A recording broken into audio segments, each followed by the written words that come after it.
Buenos días, amada iglesia.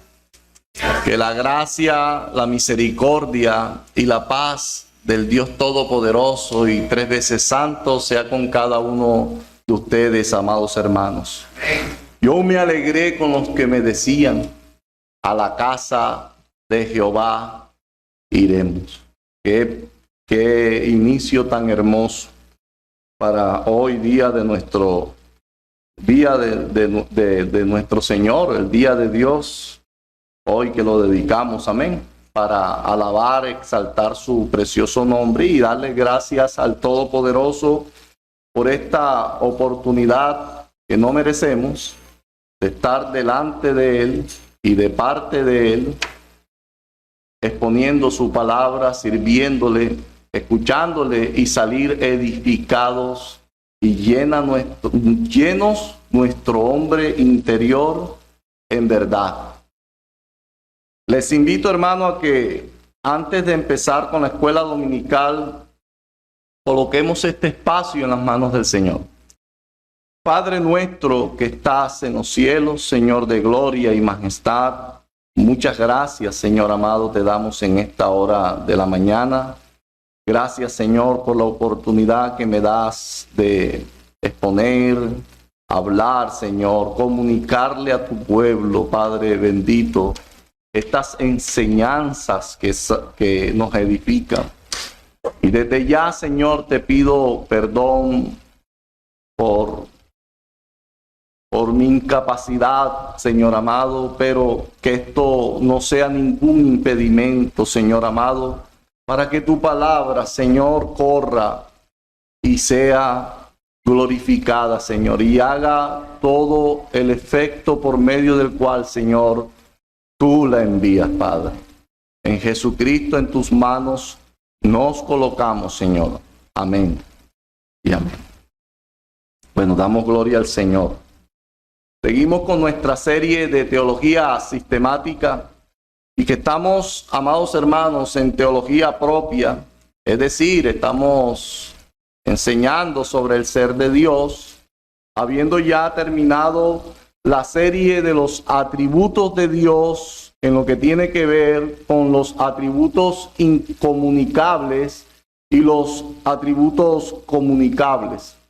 Hoy entraremos en otra serie de teología sistemática, es decir, de la misma teología propia, que es la doctrina de la Trinidad. Y mi encomienda, hermanos, para el día de hoy es dar una introducción histórica de la doctrina de la Trinidad. Amados hermanos, y antes de entrar en materia, en esta introducción histórica a la doctrina de la Trinidad, permítanme hacer unas observaciones previas, o lo que algunos llamarían preliminar. En la Biblia no aparece la palabra Trinidad, pero la doctrina de la Trinidad sí aparece. La palabra Trinidad no aparece, pero el concepto trinitario sí aparece. Es como si le dijéramos a alguien: la palabra omnisciencia no aparece, pero el concepto de la omnisciencia de Dios sí está bien clara en las Sagradas Escrituras. Entonces, hermanos, como les decía, que la palabra Trinidad no aparece en las Escrituras, en la Biblia, pero la doctrina sí. La palabra Trinidad significa unidad de tres, es decir, la unidad de las tres personas divinas. La palabra persona, cuando es usada en este contexto, no se refiere a un individuo aparte, lo que he llamado muy particularmente cabeza, tronco y extremidades, sino a una subsistencia distinta. Denota una distinción en el ser divino que es real, pero que a la misma vez, amados hermanos, es inexplicable. La unidad de Dios en tres personas es el misterio central de la fe cristiana. El cristianismo se diferencia esencialmente de todas las otras religiones por su afirmación de la existencia de tres personas en Dios. Al mismo tiempo, la fe en la Trinidad proyecta su luz sobre todos los demás elementos del cristianismo. Solo, amados hermanos, solo a partir de esta fe pueden ser comprendidas rectamente en su sentido ontológico y salvífico y en toda su amplitud la figura y la obra de nuestro Señor Jesucristo. Ahora bien, permítame explicarme rápidamente a qué me refiero con ontológico, que es el del ser mismo de Dios, y salvífico, con lo que el apóstol Pablo nos dice en la carta a los Efesios, capítulo 1. Vamos a estar viendo, hermanos, donde por razón de tiempo vamos a estar mirando los versículos 3, 5, 7 y 3, 4, 5, 7 y los versículos 13 y 14, hermanos. Si puede abrir la Biblia rápidamente, dice la palabra del Señor, bendito sea. Efesios capítulo 1, versículo 3, versículo 4, versículo 5, salta al versículo 7 y después salta al versículo 13 y 14.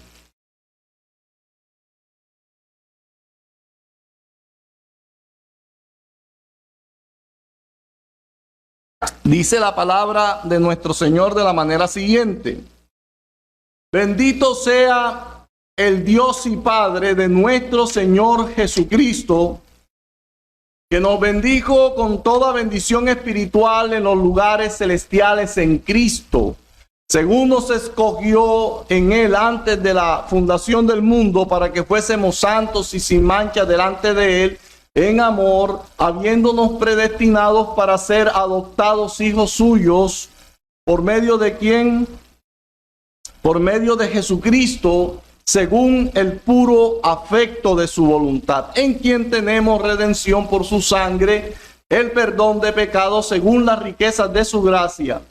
Verso 13, en él también vosotros, habiendo oído la palabra de verdad, el evangelio de vuestra salvación, y habiendo creído en él, fuisteis sellados con el Espíritu Santo de la promesa, que es la zarra de nuestra herencia, hasta la redención de la posesión adquirida para alabanza de su gloria. Y, amados hermanos, ahí tenemos lo que es la parte ontológica y la parte salvífica. Dios Padre escogiendo, y obviamente, ¿en quién escoge el Padre? En Jesucristo. ¿Desde cuándo, amados hermanos? Puede sentarse, hermana María. Desde antes de la fundación del mundo. La palabra mundo es cosmos, es decir, toda la creación, todo este vasto universo. Antes de que creara el Señor, todo esto que nosotros vemos y no vemos, pues el Señor se había propuesto hacer el plan de salvación. Y ese es en su parte ontológica, pero de pronto me puede preguntar, hermano, ¿y el Espíritu Santo? Porque ahí está el Padre escogiendo en el Hijo, y mi respuesta es que el Espíritu Santo está allí. La Biblia que dice que la palabra es escrita por quién, es inspirada por quién, por el Espíritu Santo. Por lo tanto, de una manera implícita, ahí está el Espíritu, que más adelante se va a reflejar en el mismo texto. Sin embargo, vemos al Padre escogiendo, vemos al Hijo salvando a cada uno de los escogidos, en quien tenemos redención, dice el verso 7, en quien tenemos liberación, en quien tenemos rescate por su sacrificio, por su sangre, tenemos el perdón de nuestros pecados. Pero no nos deja solos, sino que nos ayuda a perseverar hasta el fin. Y eso es a través de quién, amados hermanos, a través de la persona del Espíritu Santo. En Él vosotros, dice, en Él también, en Cristo, vosotros, habiendo oído la palabra de verdad, el evangelio de vuestra salvación, y habiendo creído en Él, fuisteis sellados con el Espíritu Santo de la promesa. ¿Y hasta cuándo? Hasta cuando Cristo venga, es lo que dice el verso 14. Que es las arras, la garantía de nuestra herencia, de la herencia que Cristo ganó, compró para cada uno de nosotros. ¿Hasta cuándo, hermano? Hasta la redención de la posesión adquirida. Y todo eso para la alabanza de la gloria del Señor. Por tanto, amados hermanos, usted tiene al Padre escogiendo, al Hijo salvando y al Espíritu Santo sellando a esos escogidos y salvados por el Padre. A eso le conocemos como la economía de la Trinidad. Y ahí tenemos, como dice Charles Spurgeon, una salvación trinitaria. ¿Cómo lo vamos a ver más adelante con uno de los credos, amados hermanos? Y siguiendo un poco más con mi observación previa o preliminar, quiero hacer énfasis en lo que decía Juan Calvino en la institución de la religión cristiana de Juan Calvino, en el primer tomo, en el capítulo 1 y en el párrafo 1. La primera parte dice así: casi toda suma de nuestra sabiduría, que de veras debe tener, note hermano, casi toda suma de nuestra sabiduría, que de veras se debe tener por verdadera y sólida sabiduría, consiste en dos puntos, a saber, en el conocimiento que el hombre debe tener de Dios y en el conocimiento que debe tener de sí mismo. Y por tanto, pienso, amados hermanos, que es igualmente cierto que el estudio apropiado para los elegidos de Dios es Dios mismo. El estudio apropiado para el cristiano es la deidad, la esencia más elevada, el énfasis más encumbrado, la filosofía más vigorosa que puedan jamás ocupar la atención y la mente de un hijo de Dios. Es el nombre, la naturaleza, la persona, la obra, los hechos y la existencia de ese gran Dios a quien nosotros llamamos Padre, Hijo y Espíritu Santo. En la contemplación de la divinidad hay algo extraordinario, extraordinariamente beneficioso, hermanos, para nuestra mente. Y vuelvo a repetir que el estudio más excelente que ensancha nuestras almas es la ciencia de Cristo y este crucificado. Y el conocimiento, amados hermanos, de la deidad en la gloriosa Trinidad, que es lo que nos compete en esta hora de la mañana. Mirar ese aspecto histórico. Y para el desarrollo de nuestra escuela dominical, permítame, amados hermanos, que a la medida que avancemos, voy a ir presentando los puntos de la introducción histórica de la doctrina de la Trinidad. Y empecemos desde los apóstoles. Y en este punto en particular, hermanos, en mi primer punto, empecemos con el apóstol Juan en su segunda carta, en el capítulo 1. Primera de Juan. Segunda de Juan, perdón. En el capítulo 1.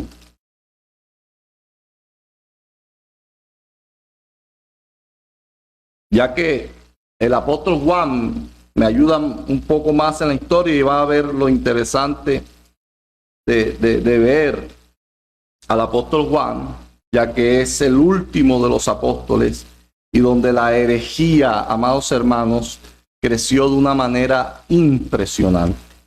Ya tienen Juan capítulo 2, capítulo, bueno, Juan nada más tiene un solo capítulo. Segunda de Juan, segunda carta del apóstol Juan. De igual manera, hermanos, le voy a pedir el favor, para no leer todo, vamos a irnos a los versículos 3, versículo 7, versículo 9 y versículo 10. ¿Lo tienen? Dice la palabra del Señor, versículo 3. Dice el verso 3.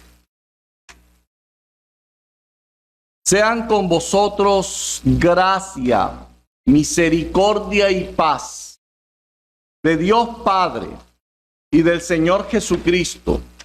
Y resalte eso, hermano, si la Biblia es suya. ¿Hijo de quién?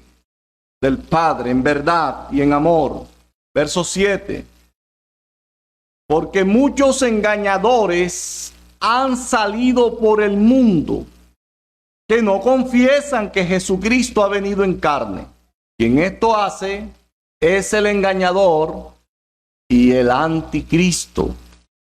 Verso 9 y verso 10. Cualquiera que se extravía y no persevera en la doctrina de Cristo, no tiene a Dios. Y el que persevera en la doctrina de Cristo, ese sí tiene al Padre y al Hijo. Y el Espíritu, la misma aplicación, hermano. Si alguno viene a vosotros y no trae esta doctrina, no lo recibáis en casa, ni le digáis bienvenidos, o bienvenido, perdón. Pueden sentarse, hermano. En esta carta juanina encontramos muchas cosas interesantes, amados hermanos. Una de ellas es su hecho histórico. Y lo más probable es que segunda de Juan se escribiera en Éfeso, o más o menos al mismo tiempo o poco después de primera de Juan. Aproximadamente, hermanos, dan los historiadores del año 90 al 95 después de Cristo. Ahora bien, hermanos, ¿por qué es interesante esta fecha? Porque ya casi, note eso, ya casi 100 años, estas sectas anticristianas se habían proliferado y crecían mucho y se esparcían por el mundo. Es lo que dice Juan en el versículo 7, porque muchos engañadores han salido por el mundo. ¿Y cuál era el engaño de estos engañadores, amados hermanos? Que ellos denigraban o no confesaban, no declaraban, no creían que Jesucristo era una persona real en carne y hueso, sino que era una apariencia, como lo vamos a ver más ahora. Y ellos decían que Jesús no había venido en carne. Y Juan es enfático en decir que quien hace esto, amados hermanos, es un engañador, y aparte de un engañador, es un enemigo de Cristo. Y si es un enemigo de Cristo, es un enemigo de la iglesia y es enemigo de Dios, obviamente de nuestro trino Dios. Y en este verso 7, amados hermanos, Juan hace énfasis o hace defensa de la humanidad de nuestro Señor Jesucristo. Pero mire el versículo 3 y notará que comienza también haciendo defensa de su divinidad. Muy bien enfático cuando en su saludo el apóstol Juan comienza afirmando que es el Hijo del Padre, es decir, que es el Hijo de Dios. Y esto nos recuerda cuando Jesús llevó a sus apóstoles a cierto lugar y les preguntó: ¿quiénes dicen los hombres que es el Hijo del Hombre?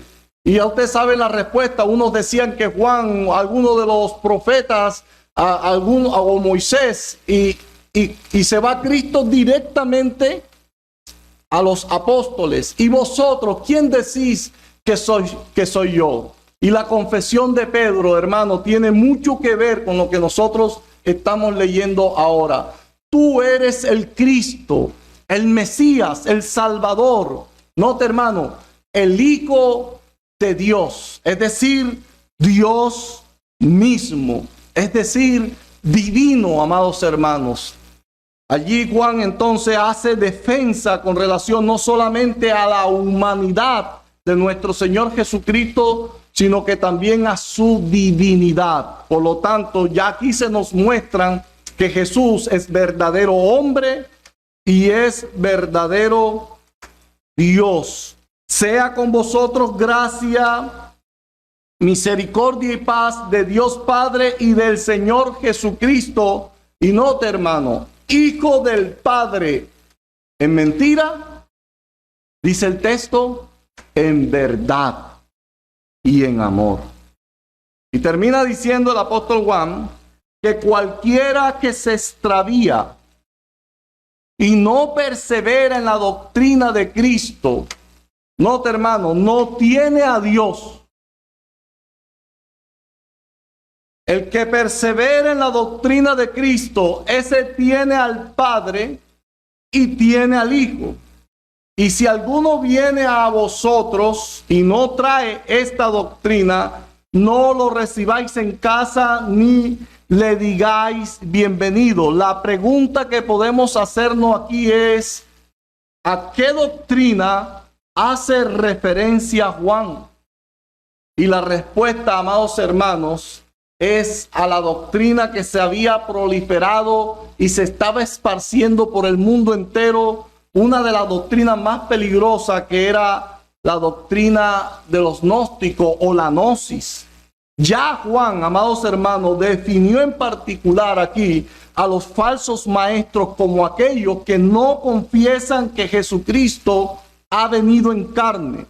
Existen muchas maneras de socavar el evangelio, tales como rechazar la deidad de Jesucristo o negar que la salvación sea solamente por la gracia en la fe. Pero estos herejes negaban la verdadera humanidad de nuestro Señor Jesucristo, diciendo que no era un cuerpo real, sino una apariencia, negándose a reconocer que Él era Dios que se había vuelto totalmente humano. Eran entonces, hermanos, los precursores de la peligrosa herejía del siglo II, conocida como gnóstico. Y esto nos lleva a nuestro segundo punto, o a otro punto de nuestra escuela dominical, y es el gnosticismo. De todas las diversas interpretaciones del cristianismo que aparecieron en el siglo II, el gnosticismo no fue un grupo o una organización compacta.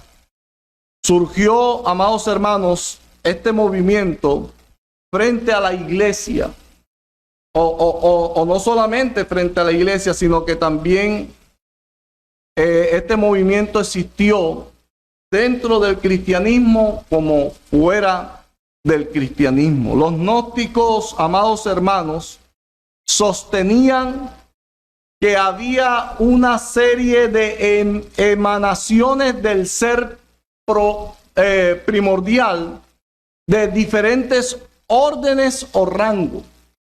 Era natural que los adictos a este sistema y que se profesaban ser cristianos presentaran a Cristo como una de las más altas de estas emanaciones, es decir, una derivación o onda o algo así como un vapor.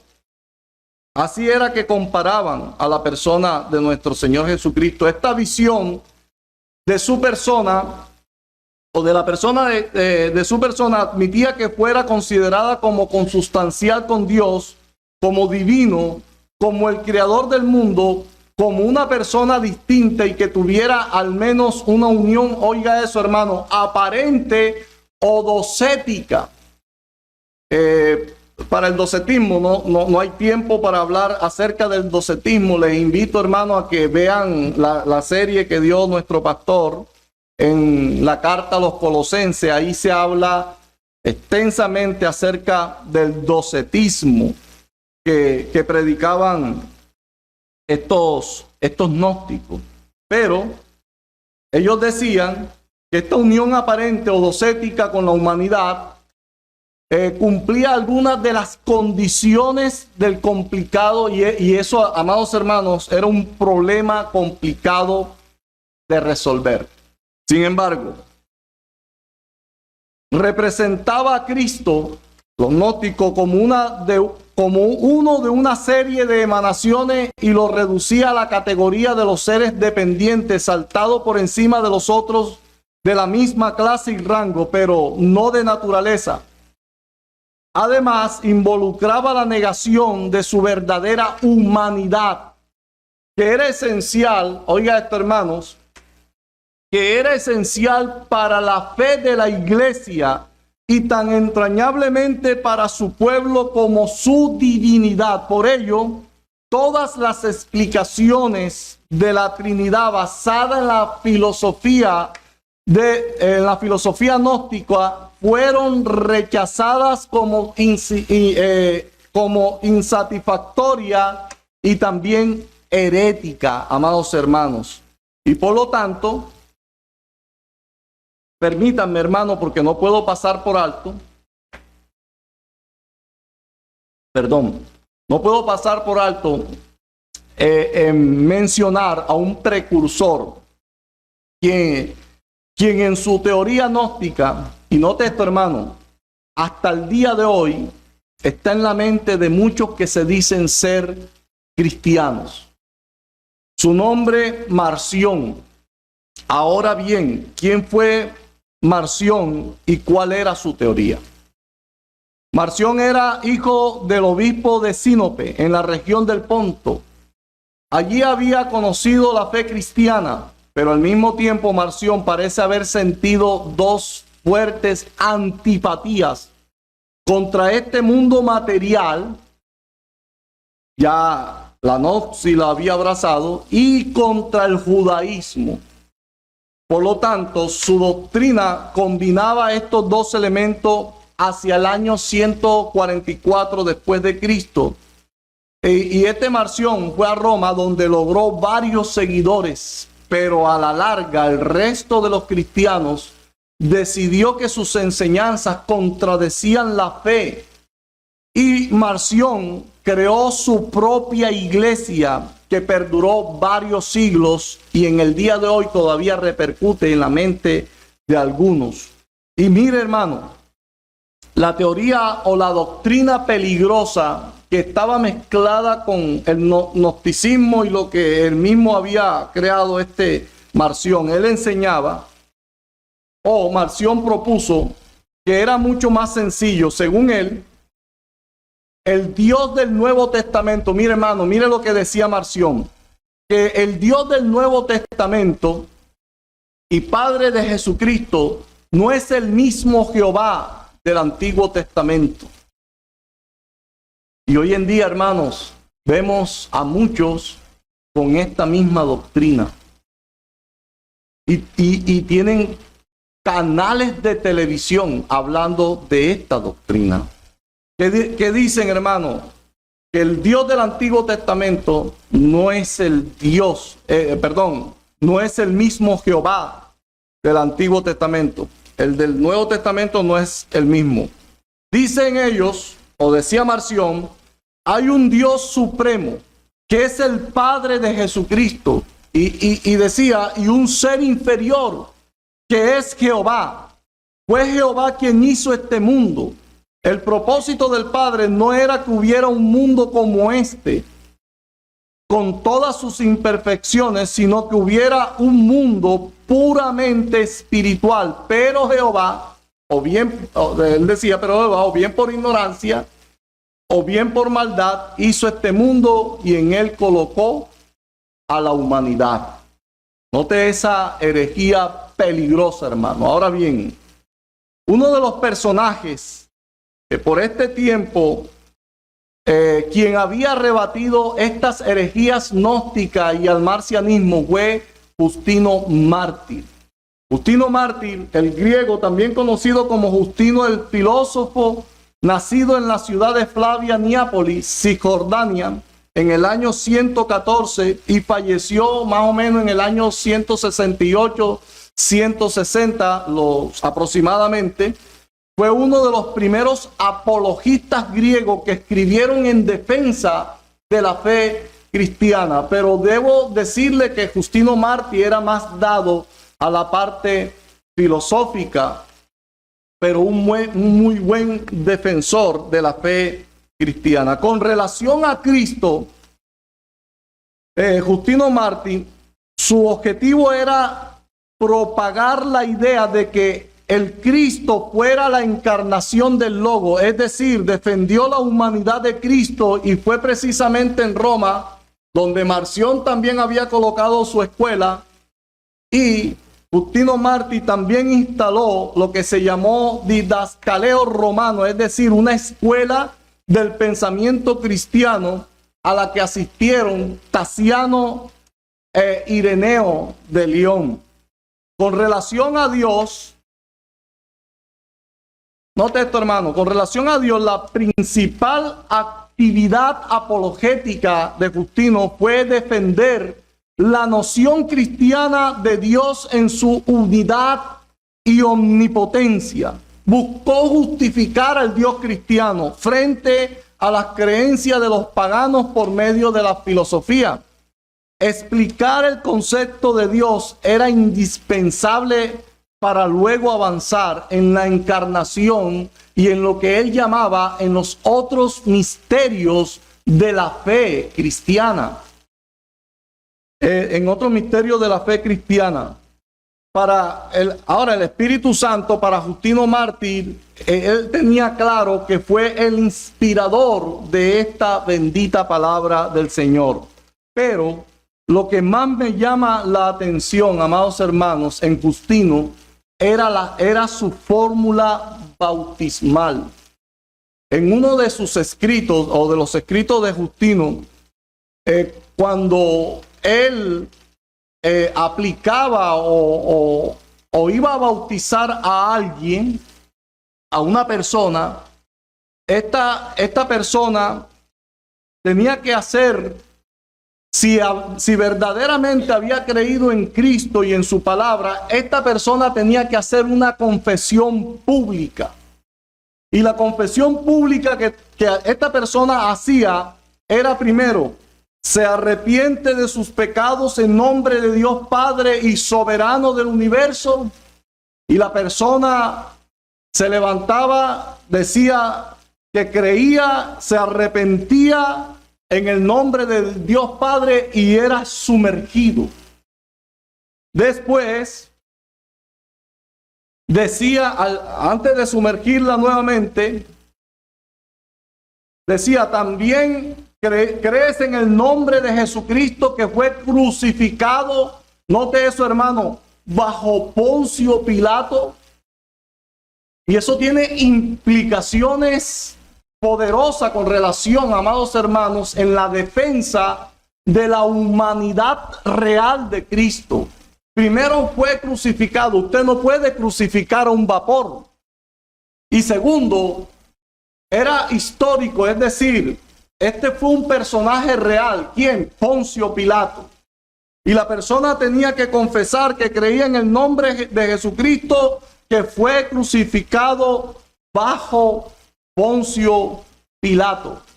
Y en la tercera sumergida decían: y también creemos en el nombre del Espíritu Santo, que por los profetas nos anunció de antemano todo referente a Jesús. Eso lo puede encontrar en diálogo con Trifón en su página 60. Entonces, note, hermano, que este hombre, podemos decir en general, con relación a Justino Mártir, que se puede afirmar que la fe en la Trinidad se encuentra en la liturgia del bautismo de Justino, como también en su alumno Ireneo más adelante, que por razones del tiempo, hermano, tampoco no me puedo quedar allí. y pasando a otro punto en la historia de la Trinidad, avancemos hacia términos del siglo II y comienzos y términos del siglo III, donde se levantaron herejes y herejías conocidas como el monarquianismo, patripacianismo o unitarismo, como también el arrianismo, ya que a través de estas teorías heréticas, amados hermanos, se generó mucha, pero demasiada controversia. Ahora bien, miremos rápidamente estas teorías monarquianismo o monarquismo. ¿Qué constituye esto, hermano? Bueno, esto constituye un grupo de corrientes de doctrinas totalmente opuestas entre sí, que tenían como características relacionadas a la creencia, en la creencia de que Dios era un solo rey, es decir, monarca, de ahí donde viene la palabra monarquianismo, y que no era una pluralidad de personas, sino que era una persona solamente. Entre los monarquianistas tenemos el modalismo, patripacianismo, que se oponían férreamente al dogma de la Trinidad. Su interés primordial era preservar la completa divinidad de Cristo. Se les denominó monarquianismo modalista porque ellos concebían a las tres personas de la deidad como diferentes, y oiga hermano, diferentes modos en los que Dios se manifiesta. En Occidente, esta secta fue conocida como patripacianismo, es decir, solamente al Padre, para señalar el hecho de que su enseñanza implica la encarnación del Padre y por lo tanto su muerte en la cruz.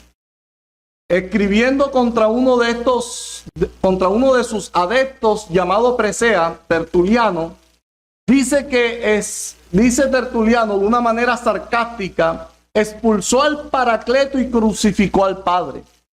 En Oriente fue conocido como sabelianismo, en honor a Sabelio, su más famoso representante, hoy en día conocido como los Solo Jesús o iglesias unitarias de Colombia. Pero déjenme hacer un paréntesis, que ya no son tan unitarias, porque ya cada uno ha apartado y ha hecho su propio chuzo. Ahora, ¿qué creen ellos, hermanos? En esencia, esto es en lo que creen los sabelianos modalistas.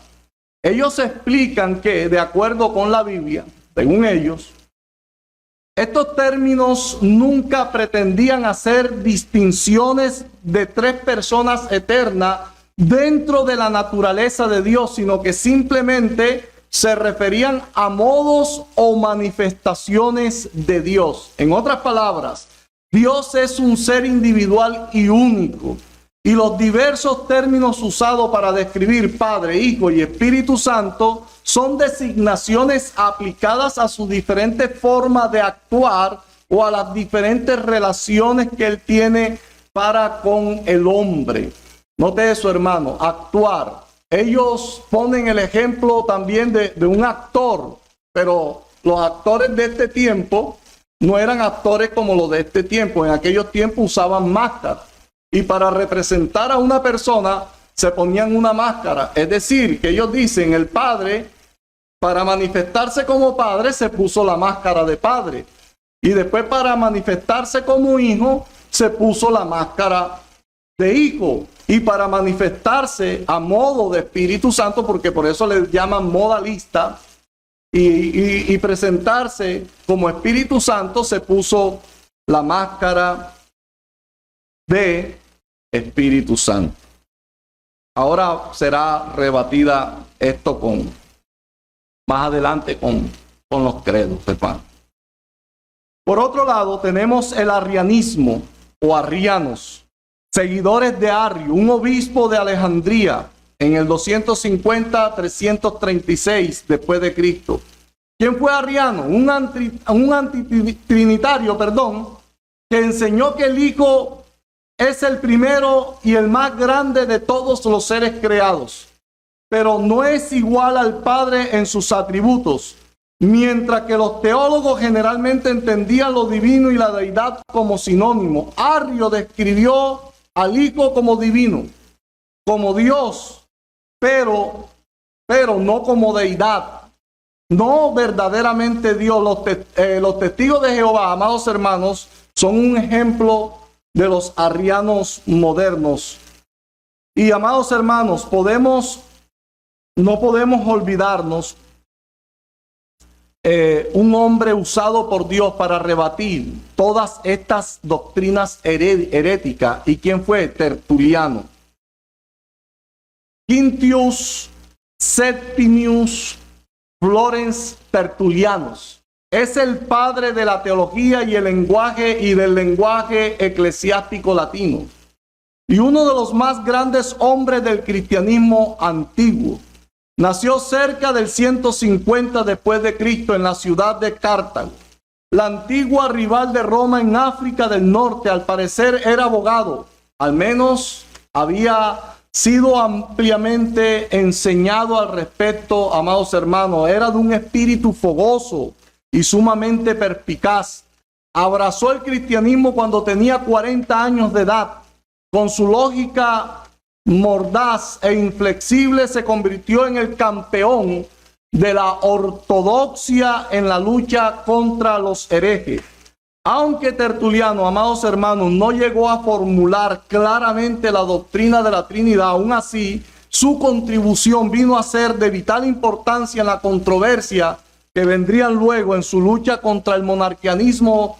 Tertuliano defendió, amados hermanos, la triple personalidad de Dios a la vez que mantuvo una sustancia. En su refutación a Praseas dijo lo siguiente: la herejía de Prasea piensa estar en posición de la pura verdad cuando profesa que para defender la unicidad de Dios hay que decir que el Padre, el Hijo y el Espíritu Santo son lo mismo, como si no pudiera admitir que los tres sean uno por el hecho de que los tres preceden de uno por unidad en sustancia, manteniendo el misterio de la economía divina que distribuye la unidad en la Trinidad, poniendo en su orden al Padre, al Hijo y al Espíritu Santo en su parte económica. Son tres, no por la cualidad, sino por el orden, no por la sustancia, sino por la forma, no por el poder, sino por el aspecto, pues los tres tienen una sola sustancia, una sola naturaleza y un mismo poder, porque no hay más que un solo Dios, a partir del cual, en razón del rango, la forma y el aspecto, se dan en las designaciones de Padre, Hijo y Espíritu Santo, y aunque se distinguen en número, no por esto deben ser divididos, decía Tertuliano. Mi hermano, ya para terminar, tenía acá escrito dos credos, pero nada más voy a citar uno y voy a citar el más largo. Por favor, ténganme paciencia, mi hermano, porque quiero citar, y este es importante para la parte que estamos estudiando, y es la historicidad. La parte histórica que nosotros defendemos. Porque, hermano, de verdad, mire esto, hermano. Los cristianos que se dicen ser trinitarios no están defendiendo la Trinidad como debe defenderse. Ahora, ¿qué dice el credo Atanasio, hermano? Me estoy volando el 325 porque a este credo particularmente lo he llamado el credo de salvación trinitaria, o fuera de la Trinidad no hay salvación. Porque hay algunos creyentes, hermanos, que creen que negar o estar unidos con los unitarios, creen que tienen salvación. Y el apóstol Juan nos ha dicho: si trae esa doctrina, no lo recibáis en casa, ni le digáis bienvenido. Mire cómo empieza este credo: todo el que quiera salvarse, ante todo es menester que mantenga la fe católica. El que no la guarde íntegra e inviolada, sin duda perecerá para siempre. Ahora bien, la fe católica es que veneremos a un solo Dios en la Trinidad y a la Trinidad en la unidad, sin confundir las personas ni separar la sustancia, porque una es la persona del Padre y el Hijo y otra también la del Espíritu Santo. Pero el Padre y el Hijo y el Espíritu Santo tienen una sola divinidad, gloria igual y coeterna majestad, cual el Padre, tal es el Hijo, increado también el Espíritu Santo, increado el Padre, increado el Hijo, increado también el Espíritu Santo, inmenso el Padre, inmenso el Hijo, inmenso también el Espíritu Santo, eterno el Padre, eterno el Hijo, eterno también el Espíritu Santo. Y sin embargo, no son tres eternos, sino un solo eterno.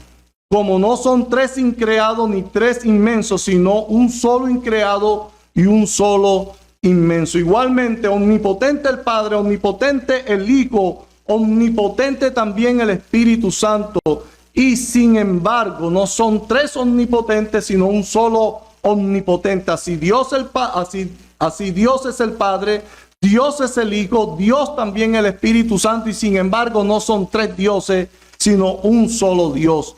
Así Señor es el Padre, Señor es el Hijo, Señor también el Espíritu Santo, y sin embargo no son tres señores, sino un solo Señor, porque así como por la cristiana verdad somos compelidos a confesar como Dios y Señor a cada persona en particular, así la religión católica nos prohíbe decir tres dioses y tres señores. El Padre por nadie fue hecho ni creado ni engendrado. El Hijo fue por solo el Padre, no hecho ni creado, sino engendrado. El Espíritu Santo del Padre y del Hijo no fue hecho ni creado, sino que procede.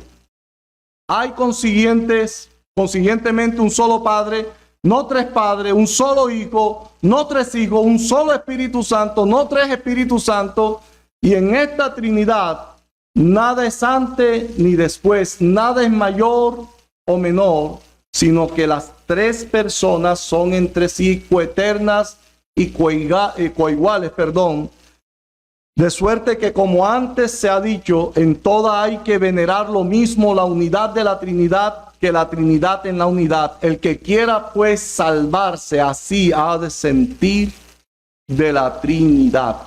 Y usted puede seguir leyéndolo, amados hermanos, porque es más largo este credo de Atanasio, el cual fue escrito después de su muerte en honor a él, en honor a él.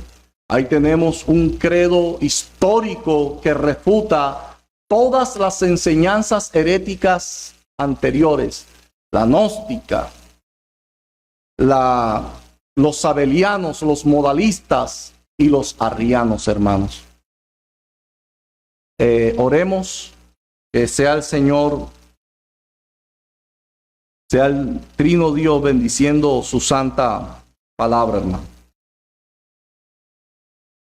Padre, en Cristo Jesús, Señor, perdona las deficiencias del exponente, Señor.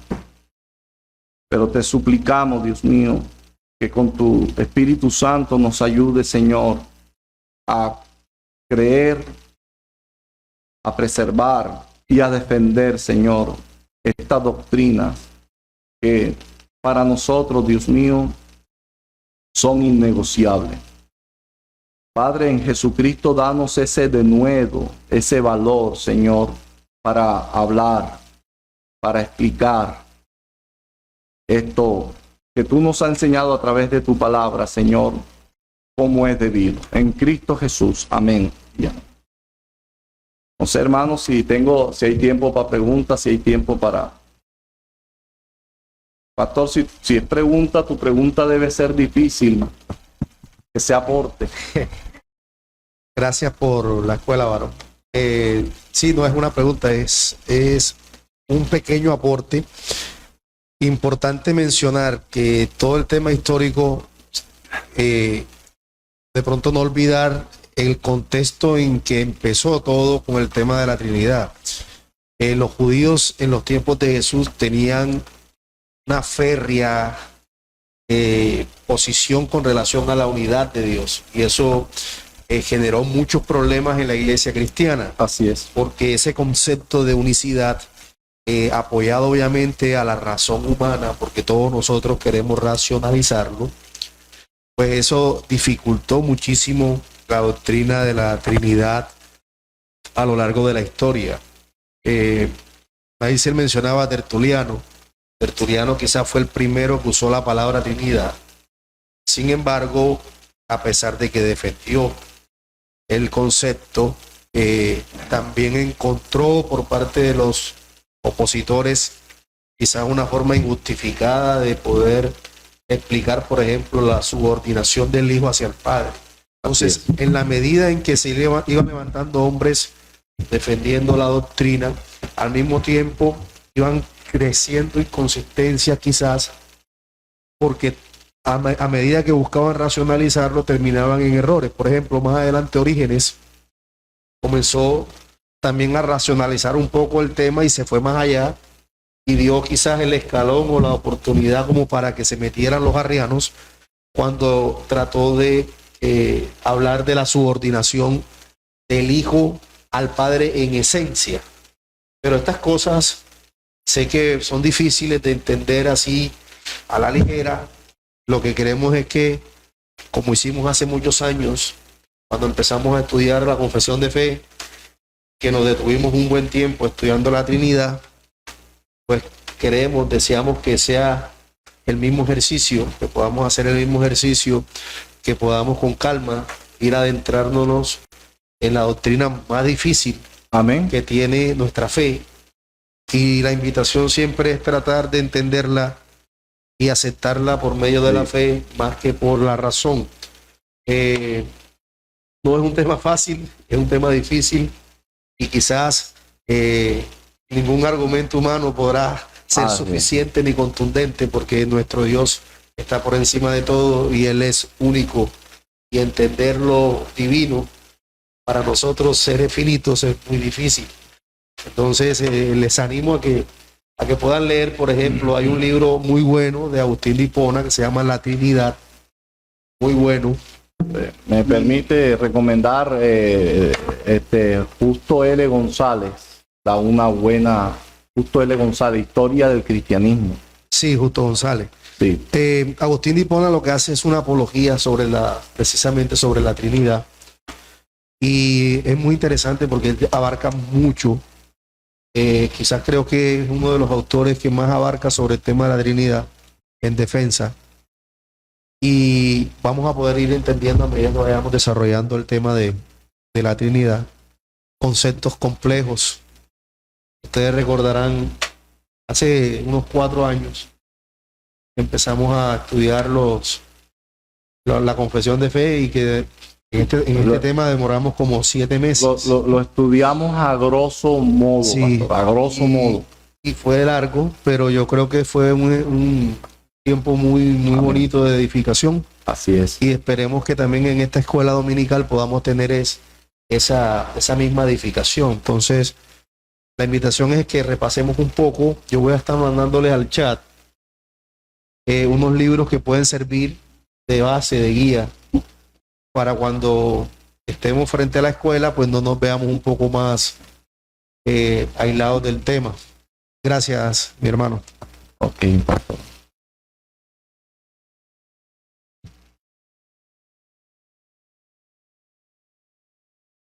Muy buenos días, amada iglesia.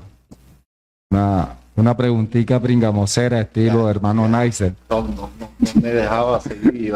No, mentira, vamos a hacer un pequeño aporte.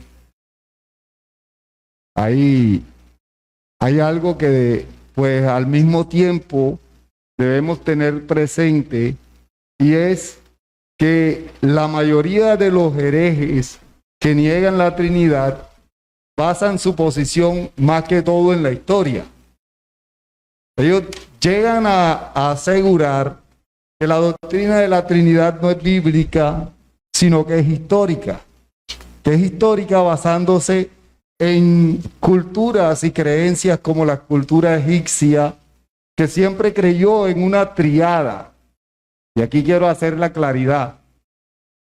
Los egipcios creían en una triada, o sea, en tres dioses, no en un solo Dios, sino en una sola divinidad. O sea, no había un solo Dios, sino que habían tres dioses para los egipcios, que eran su Dios verdadero, según ellos decían. Y es ahí donde llegan la mayoría de los herejes a decir que nuestra Trinidad bíblica no es bíblica, sino que es una copia de aquella, y que así como Osiris era la diosa madre, ahora nosotros tenemos un Dios Padre. Y todo ese argumento, más que bíblico, es histórico. Nosotros legalmente, como lo decía el pastor, no podemos argumentar con palabras claras o decir dónde menciona la Biblia la Trinidad con exactitud. Pero nosotros podemos ver la Trinidad desde el mismo inicio de la creación, como nos habla la Escritura de tres personas que son un solo Dios. El judaísmo incluso basa su creencia y niega la divinidad de Cristo En el Shema.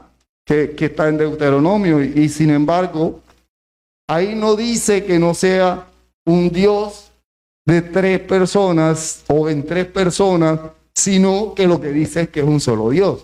Nosotros creemos en un solo Dios. Amén. Sí, Deuteronomio 6:4. Oye Israel, Jehová nuestro Dios, Jehová uno es. Y la palabra uno es donde está la clave, que no dice ajik, sino ejak, que significa o es una composición de tres.